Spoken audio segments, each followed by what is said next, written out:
제가 이제 첫 발표로 진행하게 될 프레젠테이션의 제목은 초지능의 물결과 메타버스 패러다임입니다. 아마 이 세미나, 이 심포지엄을 보시는 분들이 궁금한 부분들이 있을 겁니다. 메타버스가 과연 뭐야? 그 다음에 메타버스가 혹시 일시적인 유행은 아닐까? 왜 현대원 교수는 메타버스 패러다임이라는 말을 쓸까? 이런 부분에 대한 궁금증이 계실 거고요. 그 다음에 제목에 AI가 지금 슈퍼 인텔리전스, 초지능으로 급속도로 지금 빠르게 진전하고 있는 상황 속에서 그러면 초지능과 메타버스는 또 어떻게 연결이 되나? 아마 제목을 보시면서 그런 정도의 좀 궁금증이 있으실 거라고 생각을 합니다. 저와 함께 한 25분 정도 발표를 통해서 내용들을 살펴보도록 하겠습니다. 아마 여러분들 이제 메타버스란 말을 본격적으로 듣게 된 지가 한 1, 2년 정도일 겁니다. 맥시멈 놓고 보면요. 근데 이제 그 메타버스란 용어는 1992년에 닐 스티븐슨이 쓴 스노우 크래시라는 소설에 등장하는 말이죠. 그래서 많은 분들이 현재 메타버스의 출발점을 이 스노우 크래시라는 소설에서 찾고 있는데 사실 원조는 따로 있습니다. 오늘 제 이 발표를 들으시는 분들이 내공이 높아질 수 있는 기회를 드리도록 하겠습니다. 이 메타버스의 원조는 바로 1935년에 요절한 천재 SF 작가 스탠리 와인바움의 피그말리언스 스펙터클스, 피그말리온의 안경이라는 소설에 등장하는 페라코스마라는 단어입니다. 여러분들 그 발표자료 하단에 보면 페라코스마와 메타버스를 제가 단어로 쪼개놨죠. 접두어 부분과 본말의 의미로 나뉘어 봤는데, 페라코스마의 페라는 영어 뜻으로는 beyond, 무엇을 넘어선 이란 뜻이거든요. 코스마는 여러분 잘 아시는 것처럼 코스모스라는 우주죠. 자, 메타버스는 어떨까요? 메타버스는 메타의 벌스가 합성어죠. 메타라는 단어도 역시 무엇을 초월한, 무엇을 넘어선이란 뜻의 beyond의 의미가 있는 거죠. 벌스는 유니버스고요. 자, 이 정도 되면 여러분 이제 딱 감이 오시죠? 사실 닐 스티븐슨이 쓴 이 메타버스라는 단어는 이미 1935년에 스탠리 와인바움의 소위 피그말리언스 스펙터클 소설에 등장했던 소위 가상세계를 부르는 페라코스마의 사실 그대로 다른 단어로 그냥 병치해서 옮겨놓은 단어다라는 것을 아실 수가 있을 겁니다. 왜 제가 오늘 스탠리 와인바움을 들고 왔느냐? 사실 스탠리 와인바움의 이 소설 피그말리언의 스펙터클스, 안경이라는 저 소설의 제 첫 줄이 뭐냐? 첫 줄, 소설의 제 첫 라인, What is reality? 라는 질문으로부터 시작을 합니다. 도대체 뭐가 진실이야? 뭐가 실체야? 뭐가 현실이지? 이러한 질문으로부터 시작되는 저 피그말리언스 스펙터클이라는 소설에는 페라코스마라는 우리가 살고 있지 않는 그 어딘가의 가상의 세계가 등장을 하게 되는 거죠. 저 1935년의 소설을 많은 이들은 우리가 지금 얘기하는 VR, 가상현실의 첫 출발점이다 이렇게 얘기를 하고요. 결국 우리가 오늘 화두인 메타버스도 페라코스마의 또 다른 표현이다. 이 정도로 여러분들이 이해를 하시면 될 것 같습니다. 이 얘기는 어떤 의미냐? 결국 사람들은 우리가 살고 있는 세상을 넘어선 그 어떤 세상을 늘 꿈꿔왔다는 얘기죠. 그게 스탠리 와인바움의 피그말리언의 안경이라는 소설을 통해서 페라코스마로 등장을 했고, 한 60년이 지나서 닐 스티븐슨의 스노우 크래시의 메타버스라는 이름으로 다시 새롭게 표현이 된 겁니다. 자, 그러면 현대원 교수가 정의하는 메타버스의 데피니션은 뭐냐? 지금부터 본격적으로 얘기를 나눠보도록 하겠습니다. 보통 여러분들이 구글링을 해보시거나 네이버 검색을 해보시면 이 메타버스를 협의의 정의로 그 정의를 내는 것을 많이 보시게 될 겁니다. 제가 읽어보면 현실의 나를 대변하는, 대리하는 아바타를 통해서 일상생활과 경제활동을 영위하는 3D 기반의 가상세계다. 이런 정의들을 여러분들이 아마 보실 거예요. 뭐 조금씩 온도 차이는 있지만 대략 저런 정도의 정의로 이루어지고 있는 메타버스는 대단히 협소한 협의의 정의입니다. 협의의 정의이기 때문에 저게 틀렸다라고 얘기하기는 어렵지만 소위 우리가 지향하는, 우리가 비전으로 삼는 메타버스를 담기에는 굉장히 좁은 정의인 거죠. 그러면 현대원 교수는 어떻게 정의하느냐? 그 밑에 라인을 보시면 현실 세계와 가상 세계가 하나로 연결되고 통합되는 창조의 세계다, 이렇게 정의를 하고 있죠. 우리 여러분들 MMORPG 게임 좋아하시죠? 많은 분들이 아마 MMORPG를 해보셨을 거예요. 이 MMORPG를 기준점으로 놓고 보면 메타버스는 MMOCPI로 정의할 수 있습니다. 이 사실 MMO라는 Massive Multi-User Online이라는 개념은 사실은 메타버스에 있어서도 대단히 핵심적인 플랫폼의 기능을 담고 있는 용어이기 때문에 이 MMO는 대단히 중요한 개념이죠.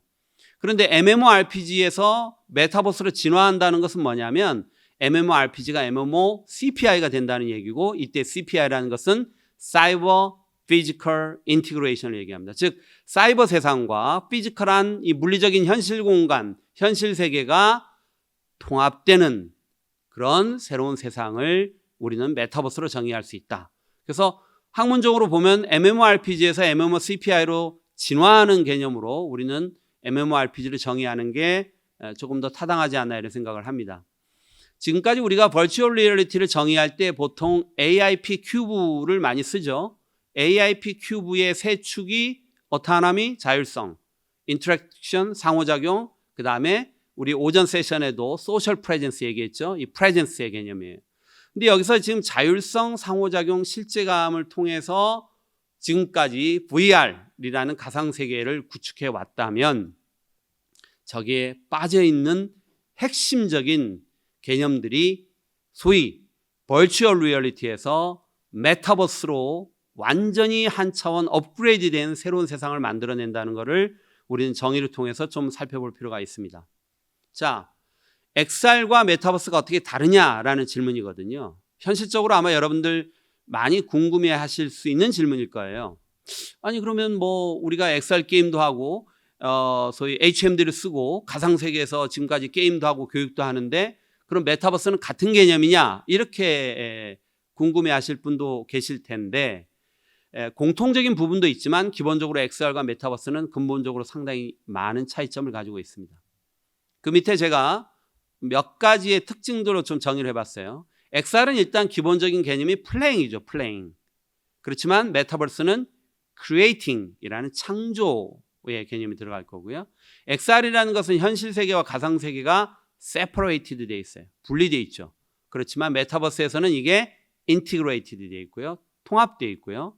그다음 보통 XR 같은 경우에는 그 구축된 가상의 세계가 one purpose 또는 single purpose, 단일 목적의 기능을 해요. 그렇죠? 뭐 게임이라든지 엔터테인먼트라든지 교육이라든지. 그렇지만 메타버스는 그 자체가 우리가 사는 세상의 또 다른 반영이기 때문에 멀티 퍼포스의 기능을 한다. 그 다음에 XR은 지금까지 주로 게임 센터드였다면 메타버스는 이코노미 센터드, 경제가 중심이 되는 그런 공간으로 발전할 가능성이 대단히 높다라고 생각을 합니다. 그래서 저는 메타버스의 전제 조건을 두 가지 질문으로 정리를 해봤습니다. 첫 번째, 창조적 주체의 참여가 허용되느냐, 이 전제 조건을 충족시키고 있느냐. 두 번째 질문은 현실 세계와 가상 세계가 연결돼서 통합되느냐. 이 두 가지 질문을 충족시킨다면 그것은 XR이 아니라 메타버스다라고 정의를 할 수가 있다는 거죠. 여기서 키포인트는 뭐죠? 그 만들어진 세상에 우리가 들어가서 플레잉하고 엔터테이닝하고 소위 워칭, 보고 이런 개념이 아니라 우리가 창조적 주체로서 그 공간에서 실질적으로 우리가 창조할 수 있느냐, 우리가 만드는, 우리가 원하는 새로운 세상을 우리가 직접 만들 수 있도록 허용이 되어 있느냐, 이게 굉장히 중요한 기준이라는 것. 또 하나는 연결이죠. 우리가 사는 세상과 가상세계가 연결이 됨으로써 통합된 세상을 우리에게 제시하고 있느냐. 이 두 가지 기준점이 아마 앞으로 여러분들이 XR과 메타버스를 구분하는 기준점으로 삼으시면 아마 구분이 굉장히 명료하지 않을까 생각을 해봅니다. 자, 그러면 메타버스의 주요 특징들이 뭐가 있을까? 보통 우리가 이제 인터넷 혁명을 정의할 때 제가 2004년에 퍼스널 미디어 혁명이라는 책을 썼는데요. 그때 제가 소위 4C라는 네 가지의 C로 시작되는 단어들을 인터넷 혁명의 특징이라고 올린 적이 있어요. 그 책에요. 그런데 이번에 다시 메타버스를 준비하면서 그 4C가 이 메타버스 공간에 어떻게 적용이 되는지를 올려봤더니 상당히 그 소위 메타버스 정의의 소위 네 가지 C의 개념은 여전히 유효하더라. 자, 볼까요? 첫 번째 커뮤니티, 두 번째 컨텐트, 세 번째 커뮤니케이션, 네 번째 커머스의 개념이죠. 그런데 인터넷 혁명 때 다루어졌던 4C, 네 가지의 C와 메타버스가 지향하는 4C는 말하자면 같은 C이긴 하지만 내용적으로 놓고 보면 상당히 업그레이드가 돼 있다, 이렇게 볼 수가 있습니다. 기본적으로 커뮤니티는 매스 커뮤니티이긴 하지만, 즉 대중의 성격이 있긴 하지만 but diversified, 굉장히 세분화되고 다원화되어 있는 그런 커뮤니티들이 존재할 것이고요. 컨텐츠는 게임뿐만 아니라 미디어 엔터테인먼트, 에듀케이션, 트레이닝, 아까 오전 세션에서도 유니티 테크놀로지의 메간 발표할 때 이 트레이닝을 말하자면 가장 초기 단계의 메타버스 컨텐츠 중에서 소위 킬러로 꼽더라고요. 트레이닝 들어갈 거고요. 헬스케어, 이런 부분들이 컨텐츠를 이룰 것이고, 커머스, 아마 메타버스 공간이 앞으로 가장 대표적인 형태의 커머스 공간이 되지 않을까. 보통 우리가 지금까지 M-커머스 하면 모바일 커머스의 약자로 많이 써왔는데요. 앞으로 M-커머스는 메타버스 커머스를 지칭하는 그런 용어로 자리매김하지 않을까 싶습니다. 그리고 메타버스는 또한 굉장히 뛰어난 커뮤니케이션 기능을 갖게 됩니다. 기본적으로 채팅이나 비디오 컨퍼런싱 기능이 있죠. 저커버그가 페이스북의 미래를 메타버스로 삼은 이유는 뭘까요? 바로 저 4C가 업그레이드 되는 메타버스에서 강력한 엔진들로 작동할 거라는 믿음을 가지고 있기 때문에 그런 거죠. 저커버그의 용어를 빌린다면 Metaverse operating on an embedded internet, 즉 embedded internet이라는 것은 완전히 체화된, 우리 주위에 이제 소위 5G를 중심으로 해서 망이 완전히 우리를 둘러싸고 있잖아요. 유비쿼터스한 망을 구성하고 있고, 우리와 인터넷은 완전히 하나로 동일시될 정도로 여러분들 손안의 인터넷은 거의 우리 몸에 흐르는 혈관의 피처럼 거의 우리와 일심동체가 되어 있잖아요. 그러니까 인베디드 인터넷 상에서 작동되어지는 새로운 세상, 이게 메타버스죠. 자, 이런 메타버스가 확산하는 요인들을 한 네 가지로 정리해 보면, 첫 번째는 역시 기술의 발전입니다. 아까 얘기했던 5G와 같은 소위 네트워크 기술, 그 다음에 소위 컴퓨팅 파워, 놀라울 정도로 빠른 속도로 발전하고 있죠. 그 외에도 AR, VR과 같은 가상 또는 증강현실을 구현하는 기술들, 많이 발전하고 있어서 이런 뭐 HMD와 같은 기술도 마찬가지고요. 현실 세계와 가상 세계가 이제는 공존하는 시대로 가게 된다. 두 번째는 코로나도 이 메타버스의 조기 출현에 저는 상당히 긍정적인 역할을 하고 있다. 즉 비접촉 경제가 지금은 대세잖아요.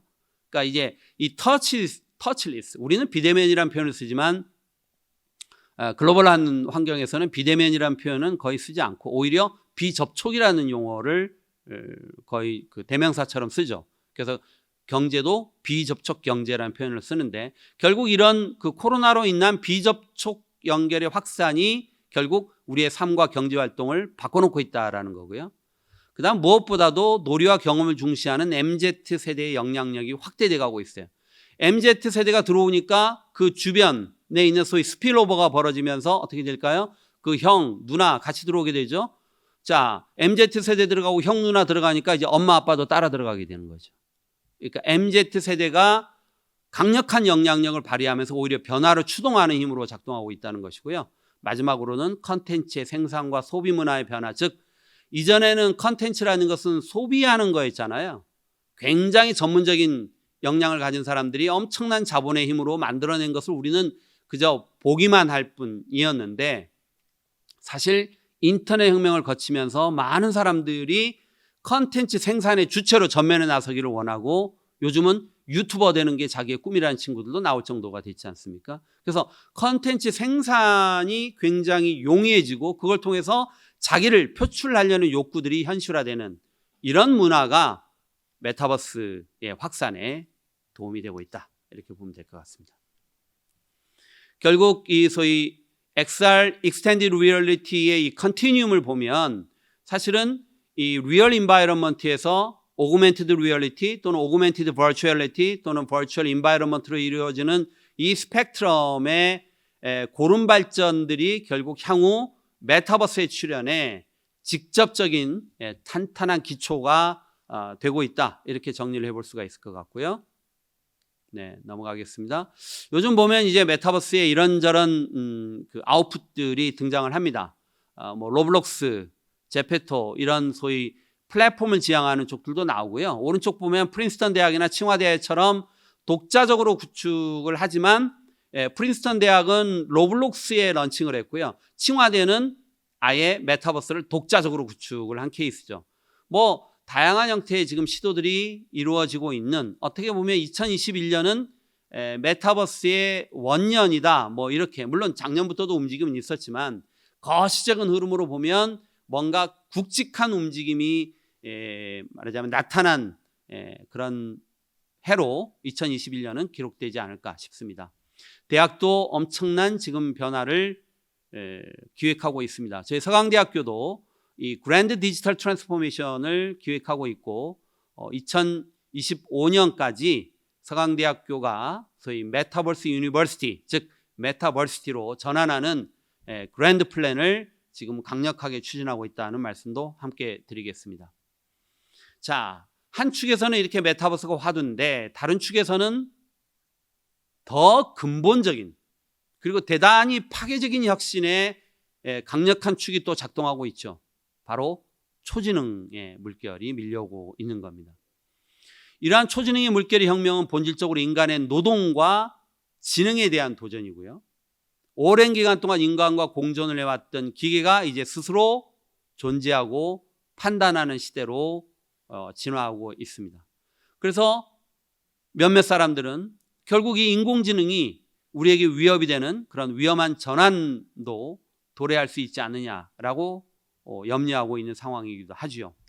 그런데 결국 이러한 그 소위 초지능으로의 진화가 산업구조와 고용구조를 파괴적으로 혁신시키고 있습니다. 기존의 거대한 산업들이 하루아침에 붕괴될 수 있고요. 또 지금 보이진 않지만 엄청난 새로운 에너지가 거대한 새로운 산업을 만들기 위해서 꿈틀거리고 있습니다. 위협이자 동시에 새로운 기회의 창이 활짝 열리고 있다고 저희는 보고 있습니다. 그 중에 하나가 저희는 메타버스라고 생각을 합니다. 메타버스의 근본 엔진에는 사실은 인공지능과 빅데이터, 사물인터넷, AR, VR과 같은 여러 테크놀로지의 융합의 산물이 결국 메타버스가 되지 않을까. 왜? 메타버스는 우리가 사는 또 다른 공간이자 우리가 살고 있는 현실의 연장이기 때문에 그렇습니다. 그래서 이 그림을 보시면 여러분들 위축에 보면 몇 가지의 기본적인 엔진들이 있죠. 아티피셜 인텔리전스 AI 있고요. 왼쪽에 빅데이터, 오른쪽에 인터넷 오브 싱즈라는 사물 인터넷의 클라우드들이 들어갈 것이고요.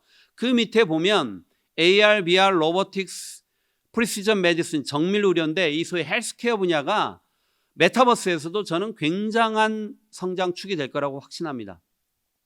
그 다음에 오른쪽으로 보시면 자율주행차라든지 스마트 팩토리, 뭐 핀테크 등등, 밑에 기반 기술들을 보면 빅테크, 나노테크, 퀀텀 컴퓨팅, 블록체인, 3D 프린팅. 제 다음 발표가 한국 블록체인 학교 회장을 맡고 계신 박수용 원장님이 또 발표를 준비하고 계시죠. 이렇게 여러 가지 기반 기술들과 그 기반 기술의 결정체인 여러 서비스들이 인공지능과 빅데이터와 클라우드, 사물 인터넷에 기반해서 만들어내는 또 다른 현실 세계와 통합되는 또 다른 가상 세계의 결정판이 메타버스이기 때문에 저희는 메타버스를 절대 일시적인 현상으로 보지 않고 이것은 패러다임이다. 토마스 쿤이 패러다임을 정의하면서 이것은 그 사회를 꿰뚫어 보는 거대한 원칙이라고 얘기를 했습니다. 저희가 정의하는 메타버스 패러다임은 일단 왜 이게 일시적인 유행이 아니라 패러다임일까? 바로 메타버스의 주체가 우리의 미래이기 때문입니다. 아까 말씀드린 대로 새로운 경제 주체로 MZ세대가 떠오르고 있죠. 자, 이 친구들이 어떤 친구들이냐?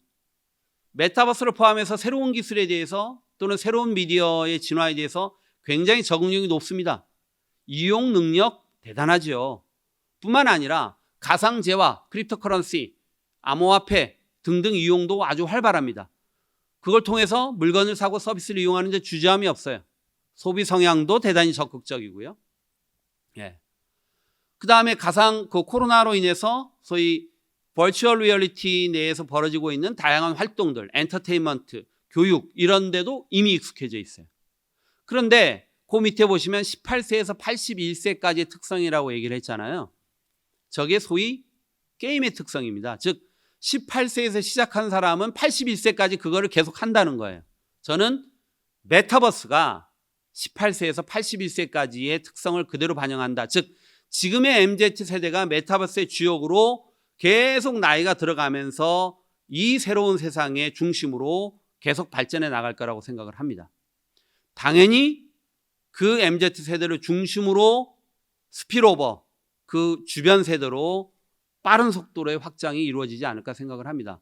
지금 로블록스도 보면 뭐 10대 애들이 많다고 하잖아요. 근데 가만히 보면 10대 부모님들도 많이 들어와 있어요. 이제 그런 현상들을 얘기하는 거죠. 자, 또 다른 이유, 왜 패러다임이냐? 두 번째는 기술 진화에 따라서 이게 비즈니스 영역으로 확장돼 간다는 겁니다. 게임의 영역에만 머물면 우리는 더 이상 얘기할 필요가 없죠. 그건 패러다임이 아니에요. 서강대학교에서 전문대학원까지 설립할 이유가 없죠. 그런데 이걸 패러다임이라고 정의하는 순간 우리는 차분히 그리고 체계적으로 전문적으로 미래를 준비해야 된다는 거죠.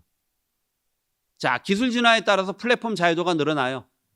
그래서 그 안에서 이용자들이 할 수 있는 범위들이 늘어납니다. 이제는 드디어 창조 행위까지 인정이 됩니다.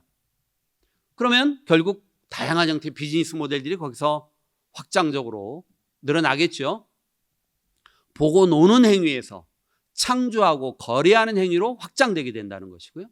당연히 그 결과로 만들어진 결과물에 대해서 NFT, non-fungible 토큰에 대한 그런 NFT 인증 기반의 저희 경제 활성화 기대할 수 있죠. 당연히 암호화폐에 대한 활성화도 메타버스의 확장과 함께 다시 우리가 지켜봐야 될 재미있는 현상 중에 하나가 아닐까 생각을 합니다. 실물 경제와 가상 경제가 메타버스를 중심으로 해서 통합돼 갈 것이고요. 홍보, 마케팅 수준이 지금 현재라면 현재 메타버스가 딱 그 정도 수준이거든요. 향후에는요. 직접적 판매를 포함하는 비즈니스 생태계가 아주 거대하게 형성이 될 수 있다. 그 안에서 쇼핑, 상거래, 금융, 엔터테인먼트, 교육 다양한 분야에서 메타버스의 영역이 점점 확장돼 갈 것이다. 자, 이 정도면 여러분 패러다임이라고 명명해도 괜찮겠죠. 자, 그런데 그걸 넘어서서 이제는 업무 플랫폼으로까지 확장하고 있어요. 거기서 물건도 사고 엔터테인먼트도 즐기고 이제는 일도 하는 거예요. 일도. 예. 오큘러스에서 소위 가상현실이긴 하지만 사용자가 직접 정의하는 그런 여러 화면을 통해서 사무도 수행할 수 있는 그런 서비스를 런칭했죠.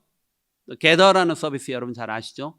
줌을 통해서 아주 지겨워하는 많은 사람들이 게더에 만난다 이런 얘기 뭐 여러분 많이 들으셨을 겁니다. 게임을 넘어서 경제 전반으로 확장하고 있기 때문에 우리는 이것을 메타버스라고 한다. 물론 과제가 많아요. 기술 앞으로도 상당히 많은 R&D를 통해서 여러 가지 기술적 문제점들을 해결해야 될 것이고요. 정부 규제 상당히 지금 이 메타버스를 어떻게 바라볼 것이냐. 여러분 한 지난 2, 3년간 소위 크립토커런시라는 암호화폐에 대한 대한민국 정부의 정책 얼마나 냉탕온탕 하시는지 잘 보고 계시죠. 이 메타버스라는 새로운 세상에 우리가 잘못된 규제의 칼날을 들이대게 되면 대한민국은 상당히 어떻게 보면 미래 준비에서 큰 또 시행착오를 겪지 않을 수 없다. 그래서 규제를 굉장히 이 새로운 프레임에 맞게 새로운 패러다임에 맞게 정교하게 잘 가져가야 될 필요성이 있죠. 위로 보면 메타버스 격차. 오전 발표에서도 이런 얘기가 잠깐 나왔는데 여러분. 인터넷만 하더라도 인터넷 디바이드가 있었고요. 인터넷 격차. 그 다음 조금 더 나가서 디지털 디바이드란 디지털 격차, 모바일 격차까지 왔잖아요. 사실 지금도 어떻게 보면 디지털 격차, 모바일 격차가 완전히 해결되지 않은 상태에서 소위 메타버스 디바이드라는 메타버스 격차 문제가 분명히 이거는 우리 사회 문제일 거고 정부가 나서서 적극적으로 풀어야 되는 또 하나의 문제일 수 있습니다. 중독이나 범죄의 문제, 그 다음에 어떻게 이것을 경제 성장의 엔진으로 할 것인가에 대한 사실 다양한 형태의 과제들이 있어요. 그래서 지금 메타버스에 대한 기대가 굉장히 높아지고 있죠. 그런데 우리가 이것을 대응을 잘못하게 되면 아주 소위 환멸의 골짜기라는 엄청난 실망의 나락으로 떨어질 수도 있어요. 그런데 분명한 것은 뭡니까? 메타버스는 패러다임이다. 미래의 패러다임이다.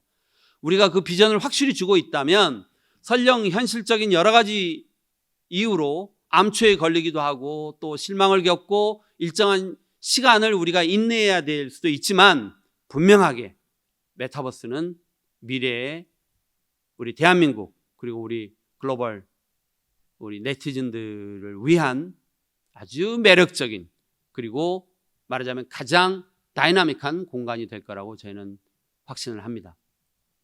오전에 메간이 그런 표현을 썼는데 제가 들으면서 참 좋은 비유다. 즉 제가 1992년에 미국에 공부를 하러 갔을 때 인터넷이 제일 처음 시작될 때였어요. 91년, 92년에 소위 월드 와이드 웹, 그 다음에 웹 브라우저, 이 마우스로 이렇게 클릭만 하면 소위 인터넷 공간을 항해할 수 있는 기술들이 막 그때 나왔거든요. 그로부터 30년이에요. 그 30년 동안에 결국 인터넷은 완전히 세상을 통째로 바꿔놨죠. 여러분 인터넷 없는 세상을 생각을 해보십시오. 자, 그러면 앞으로 지금부터 30년 아마 똑같은 비유를 들자면 30년 이후에 오늘 이 서강에서 메타버스에 대한 거대한 출발이 이루어짐에 대한 많은 좋은 추억들을 그때쯤 그때 그래도 우리가 빨리 시작했네. 제대로 길을 보고 제대로 방향을 보고 잘 시작했다. 이런 평가를 하게 될 날이 반드시 올 거라고 생각을 합니다. 무한한 가능성의 세계입니다. 여러분, 여러분들이 주역이 될 수 있는 주체가 될 수 있는 메타버스의 세계가 여러분들을 기다리고 있습니다. 제 발표 여기서 마치겠습니다. 고맙습니다.